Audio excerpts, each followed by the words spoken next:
Right, hello folks. Just thought I'd pop on, given that I've not done a video in, was it 9 days, according to YouTube. I was going to record something last week, but I've just been absolutely exhausted. So I just thought I'd come back and do a little one of these random rambling videos, just to kind of draw some attention to some stuff I'm working on at the minute. Mm.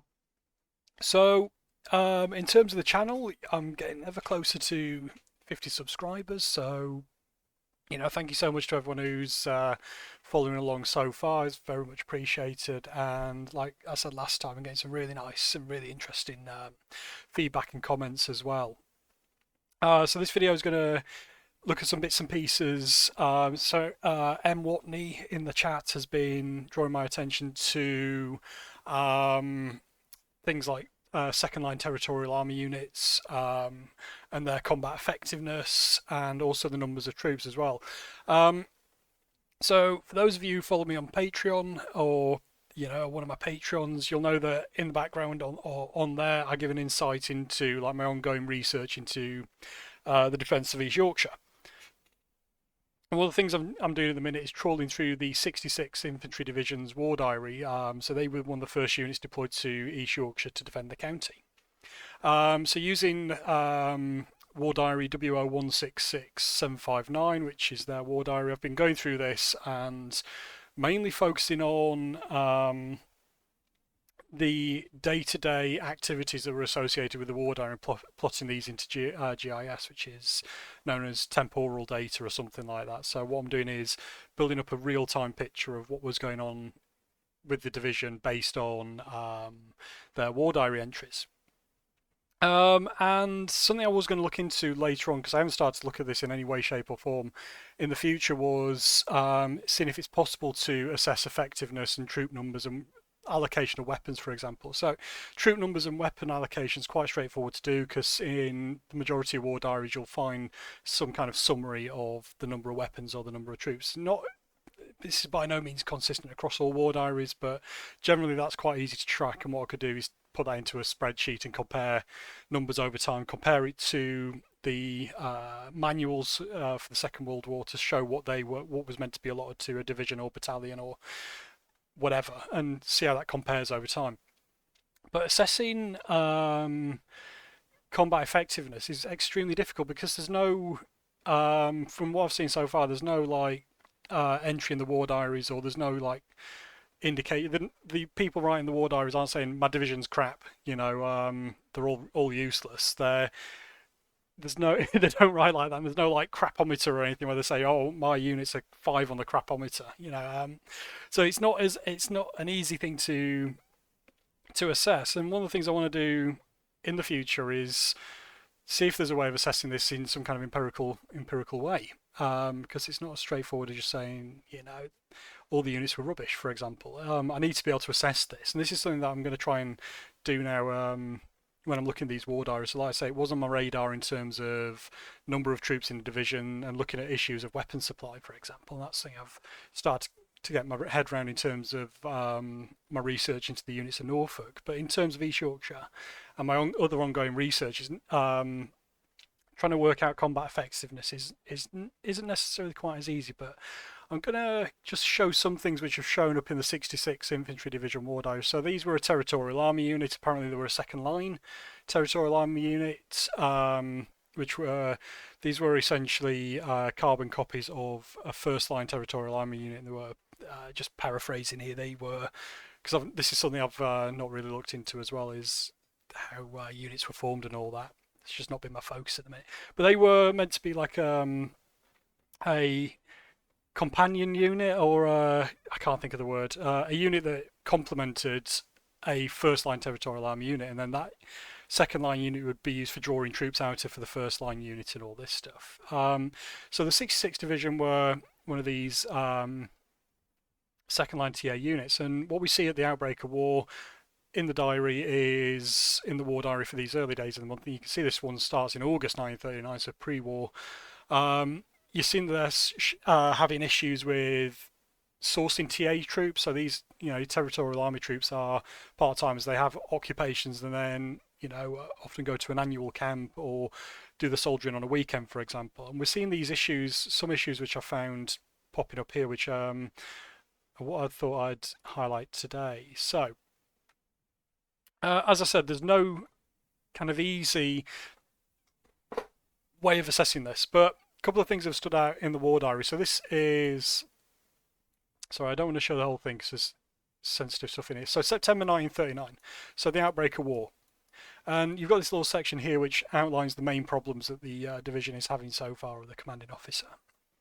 And mainly the garrisons for vulnerable points, about 30 were gradually taken over from militia. So yeah, that's something I need to look into what exactly militia were, but I'm guessing these are like yeomanry units. I don't want to say home guard, but like because obviously the home guard didn't exist in 1939, but they were local units and bodies of troops, a bit like a TA, but in a less formal sense. Potentially, I need to look into that and define that. Anyway, and then B, this is always a good one as well. Assistance with the harvest. So this is something you see cropping up quite a bit. Cropping up. I didn't mean to do that. God, I'm so tired. Something that you see popping up quite a bit is the assistance with the harvest, because obviously harvesting food for the country was vitally important. It's something that the units deployed in the home forces got up to. So yeah, here no great demands were made for help, though preparations on an extensive scale were made to provide it, which is interesting. And we also see the issue of obtaining future staff officers. So the General Officer Commanding was able to secure a something Royal Artillery Major S.W. Marsh, and also a DAAG. No, I haven't got a clue. Brain not working. Yeah, Major Blatherick, who arrived about this I'm guessing period. Obtaining clothing and equipment for the troops is also an issue. This is something we see across the board in terms of the home forces. And organisation and expansion of the headquarters or the HQ. So being able to administer effectively is something that we see coming up with the 66 quite a bit. They move headquarters 3 times in the space of a month, which is quite interesting, something I've mapped out. I'm just going to quickly say as well, this is something I'm going into more detail over my Patreon, so my Patreon subscribers get much more in-depth insight into this research as I go on and do it, and when I'm not so knackered I do other videos as well. So moving on from that, there was this statement here which is in Appendix B. I think this is October 1939 date for date purposes. So after about a month of the war being declared, we see mention here that the first army intake for the division took place on the 18th, 19th and 20th of October. I could have just read that. And the centre for this intake was established at the Exhibition Hall, Bellevue, Manchester. So that's something I need to map. Anyway, what's interesting here is that the Ministry of Labour were responsible for undergoing this. So I'm assuming picking out members of the local Territorial Association, for example, and getting them to their required units. So the numbers which were received were 2,406. A portion of these were allotted to the Royal Army Service Corps 42nd Division. So not all these troops went to the 66.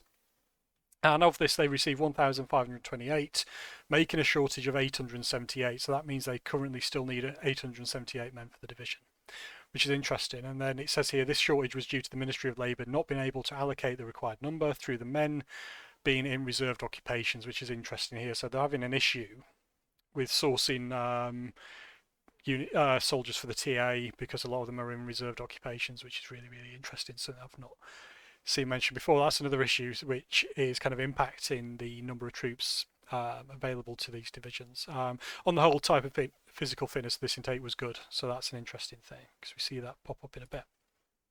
Right, so this was 66 Division Training Memorandum number 4. So this comes later. This was from March 1940. So we're coming into kind of like just before everything kicks off in terms of the invasion, which I'll eventually get around to doing the video on this period. And something that stood out here was, so yeah, I've had the opportunity to visit all units in the division, and following remarks are a summary of what I've seen in the basis of a programme for the next 6 months. So clearly the officer or GOC, General Officer Commanding of the division, is been quite proactive. He's gone round all the units in the division and all his staff have, and he's made several observations. This one here really stood out. So you've got divisional spirit. So the Great War of 1914 to 18 produced a divisional spirit and pride, which is a fighting asset. So unit cohesion, how your soldiers in a division, for example, get on with each other, and how cohesive they are, and how they get on, is something that's vitally important. This is something that's highlighted here. The 66 Division spirit must now be fostered and encouraged. So the next 6 months are going to work on fostering this team building, doing team building essentially, and fostering a divisional spirit. And this was interesting here. So this kind of reflects what he said in one of the comments. I can't remember the exact source, but this stood out to me. So I find that many men are ignorant of which division they belong to, and this was something that was potentially happening elsewhere. So thank you, Anne Watney, for that. As soon as I read that comment when it came through, I was like, I've seen that mentioned somewhere else, and this was it. This is why I've done this video. Right. I think. No, let's just go back to the strengths. So there is an assessment of strengths. So infantry brigades have been informed of the approximate numbers they will receive with the April intake. So this is going to be the next month. April intake arrangements will be made for receiving and training. So they're receiving these troops and having to train them. These men on similar lines to previous intakes. So they're also going to try, I expect, positings. I'm assuming that's postings of. Anyway, of other ranks from overseas. Numbers. So they might be getting troops from overseas. Numbers have been notified in certain cases. A certain number of reservists may be expected from Labour units overseas, particularly the 6th and 7th Manchesters. Interesting, they're bringing in troops from overseas, or from, I'm assuming, Labour units. I'm assuming like pioneers and stuff that have been brought in to fill the 66th Division as well. Interesting here as well, infantry units will collaborate with the Assistant Director of Medical Services, I think that is, or ADMS, for the removal of any D men as soon as possible. So these are going to be category D, I'm guessing. These are going to be troops that, or people that are not medically fit or able to undertake active service, and records to remove seamen and immatures under 18 and a quarter on January the 1st, 1940. That's interesting too.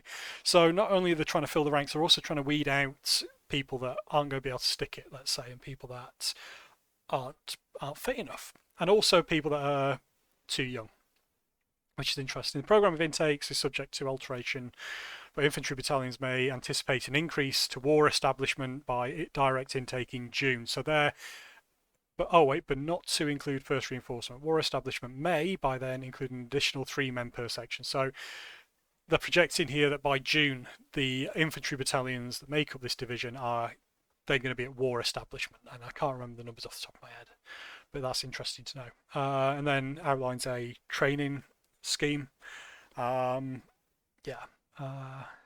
Owing to the difference in strengths of the various infantry battalions and incidents of the variation in numbers from Army intake, the programme of training in the different formations in units of the same formation will not necessarily be on the same level. That's interesting. I'm going to have a think about that. April 1st onwards, it's my intention that those units who are able to do so should start elementary collective training. Right. So again, an insight into the methods which are going to be taken to bring the division up to war establishment, but also ensure training is consistent. Right. What was the next one? Oh no, I've literally gone down to it. So another thing that stood out was administration. So, obviously the fighting troops get a lot of the attention, but also administrating and supporting them in the field is of vital importance. And this is something, your division, battalion, that headquarters level, administering these troops is absolutely vital to ensuring they're effective and properly equipped, for example. So it makes it abundantly clear here that the GOC has emphasised during the last 2 months the vital necessity for all units to attain a high standard in all branches of administration. So unless the division reaches this high degree of efficiency now, it never will. Interesting point there. So good administrative arrangements will form the basis of almost every action which may be demanded of units. A sound administrative layout must be organised without delay in whatever conditions units may find themselves. So something often overlooked, I've just realised I've got pepper in here, is the importance of administration and being able to administer and coordinate units in the field. And this is something that has not gone by the wayside in terms of the GOC. Also, I noticed here that was interesting, guards was quite interesting. So guard duties will be practiced, hello darling, as an essential part of the soldier's training. Whenever a guard is provided, and this may depend on the numbers of men available and the incidence of field training, unit commanders should not be satisfied unless it is extremely smart and well turned out. That is the guard. So yeah, that was an interesting little thing as well. So they're very quite keen on ensuring the guard is well turned out because it represents the unit itself. Yeah, and that was my next point. So another thing here, shortage of officers. So obviously your number of troops outnumbers the number of officers commanding, by quite a heavy number. So there was a clear shortage of officers in the 66th Division, not just them, the entire Home Forces. So it's summarised here that, yeah, shortage of officers was also an issue in March 1940, and this was something that was going to be remedied. So unit commanders often complain of the present shortage of officers, partly due to courses and efforts have been made to remedy this deficiency. So officers were going off to do training courses and things like that, as you'd expect. At the same time, I feel that in the past we have not gone far enough in the British Army in the training of NCOs, so non-commissioned officers, so your sergeants and things like that. So in a infantry platoon, the sergeant in that platoon is often, although not officially, they're often kind of like in charge of that unit. They're often there to assist a lieutenant or second lieutenant who's assisted to a platoon, for example. So having good NCOs is key to coordinating platoons, for example, but also ensuring that the commissioned officers, your officers, receive a basis in good training. So a sergeant has often been in the career soldier and has been in the army for some time and has a vast amount of experience, and they're also key to unit cohesion, and this goes all the way through. So your non-commissioned officers in many cases are just as important as your officers, and having good NCOs that are trained and efficient in delegating command and controlling the troops is vitally important. So yeah, we have not gone far enough in training of NCOs to take the place of officers. So in combat as well, when officers get killed, it's often the NCOs that take over for them until a new officer can come in. So again, something's very important. Nor for taking responsibilities which through casualties may well become theirs. So I've just said that anyway.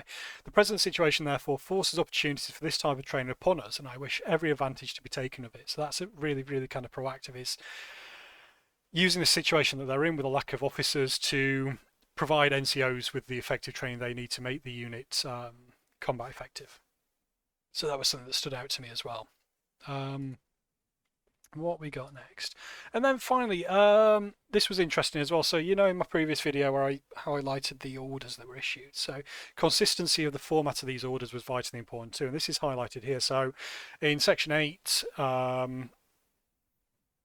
it said here, the variation in the production and form of formation and unit orders is very great. Staff officers and adjutants must learn to adopt automatically the necessary form, nomenclature and abbreviation so that more time and thought is given to the substance of the order. The clerical side, e.g. typing and layout of this subject, requires improvements in some cases. So as you saw in the last video, ensuring that your orders are, and I got some really great feedback from, I can't remember the gentleman's name, but he gave me some really good feedback in terms of the importance of standardization of orders, and I can't remember your name, so I'm really sorry. But again, this importance on making sure that staff duties and those assigned staff duties were able to create consistent reports to the required format, because this, orders, not reports, to the required format. So this was vitally important to ensuring that units were able to move effectively based on the orders they were given. So there's no ambiguity, there's no confusion.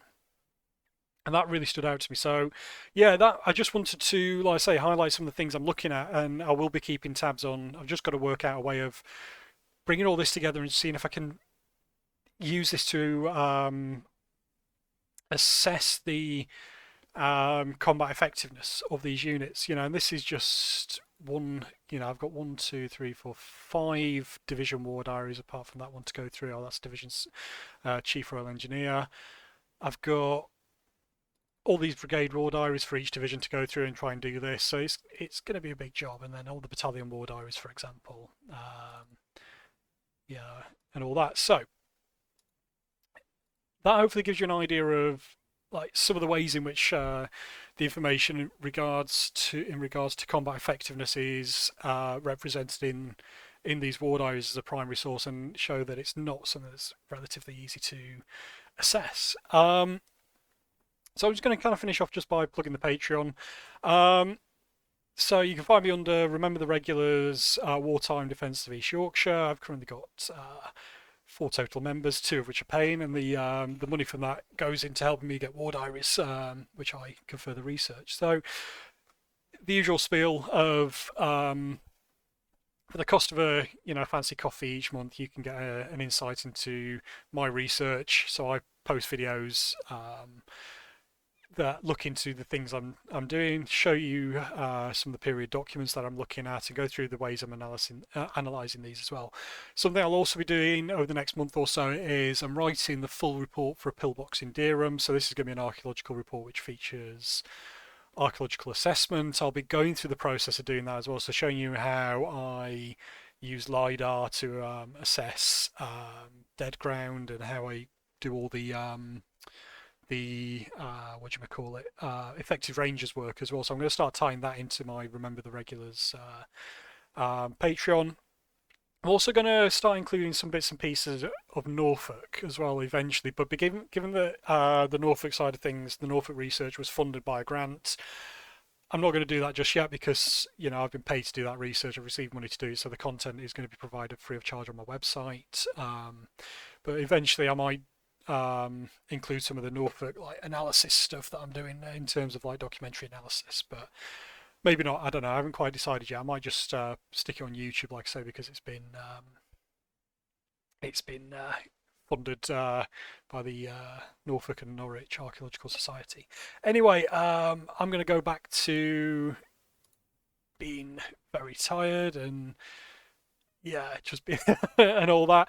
I will get on with the next invasion threat video, and as soon as I can think of something to do for my the quick vids thing, I'll give that a go. And I just thought I'd give a little update in what I'm up to, and just provide this insight into some of the things I'm looking at in the war diaries. So as always, thank you so much for following me. Please feel free to comment. As always, I hate saying this, like and subscribe. Oh no, I hate that. If you want to follow, if you want to subscribe, please do. It's always nice. I want to try and make 50 followers and all that. And if you've got some comments, I'm always happy to read those as well, because they often spark something off my head and mean I can look at something in a bit of a different way, for example. Or if you've got any specific questions relating to specific info, then let me know, and I'll try and look into that for a bit, folks. So thank you as always, and goodbye.